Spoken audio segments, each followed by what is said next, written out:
Parmi les plus grands guerriers de la Rome antique, peu de noms résonnent aussi intensément que celui de Lucius Siccius Dentatu, connu sous le nom de l'Achille romain. Ce héros légendaire a participé à l'incroyable nombre de 120 batailles et a affronté 8 duels individuels, accumulant 45 cicatrices sur son corps tout au long de sa carrière militaire. Ces cicatrices étaient bien plus que des marques physiques, elles représentaient son courage et sa résilience à défendre Rome. Lucius a vécu au cours du VE siècle avant Jésus-Christ, une période extrêmement troublée de la République romaine. La société était profondément divisée entre deux classes principales, les patriciens, l'élite qui contrôlait le pouvoir politique, et les plébéiens, la majorité du peuple, vivant sous des règles oppressives. À cette époque, les tensions sociales étaient intenses, avec de fréquentes manifestations et des luttes pour plus de droits pour les plébéiens. En 455 avant Jésus-Christ, Rome fut secouée par un nouveau conflit de classes lorsque Titus Romulus et Caius Venturius furent élus consuls. Ils représentaient les intérêts des patriciens et gouvernaient à une époque où les luttes entre les classes sociales étaient plus vives que jamais. Les plébéiens exigeaient de meilleures conditions de vie, tandis que les patriciens tentaient de conserver leur pouvoir et leurs privilèges, augmentant souvent les impôts et imposant des lois défavorables au peuple. Lucius, bien qu'il ne fût pas un tribun de la plèbe à ce moment-là, était un défenseur acharné de sa classe. Son surnom Dentatu, qui signifie le nez avec des dents, reflétait son agressivité et sa détermination à se battre pour les plébéiens. Il s'est imposé comme un leader dans les manifestations contre les injustices, gagnant le respect et l'admiration de nombreux citoyens.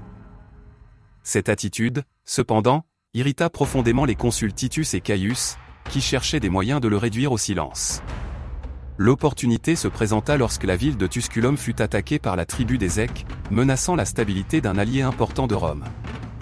Titus organisa une armée composée principalement de patriciens, mais y inclut quelques plébéiens, dans le but d'envoyer Lucius dans une mission dangereuse et potentiellement fatale. Lucius, conscient des risques, tenta d'exprimer ses préoccupations, mais fut rapidement réduit au silence par Titus, qui l'obligea à accomplir la mission. Malgré les difficultés, Lucius survécut à la bataille et revint en héros. Son courage lui valut d'être élu par les plébéiens comme tribun de la plèbe l'année suivante, en 454 avant Jésus-Christ. Dès lors, Lucius joua un rôle encore plus important dans la politique de Rome, luttant activement pour les droits de sa classe. L'un de ses premiers grands exploits fut d'aider à condamner les consuls Titus et Caius pour avoir détourné des fonds destinés à payer les soldats. Cet acte de justice solidifia sa réputation de véritable défenseur du peuple. Avec le temps, Lucius accumula encore plus de victoires, tant sur le plan politique que militaire. Il monta au rang de centurion primus pilu, le plus haut poste militaire qu'un plébéien pouvait atteindre dans les légions romaines.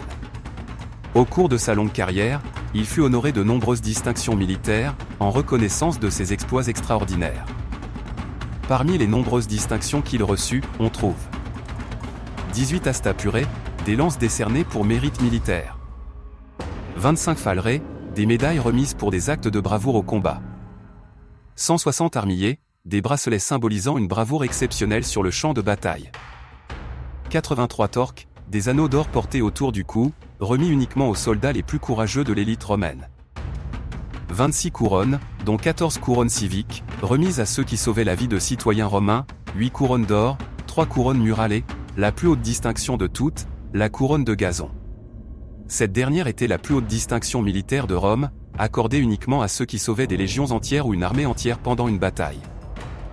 Ces exploits non seulement élevaient Lucius au statut de légende parmi les légions, mais faisaient également de son nom un symbole reconnu dans toute la République.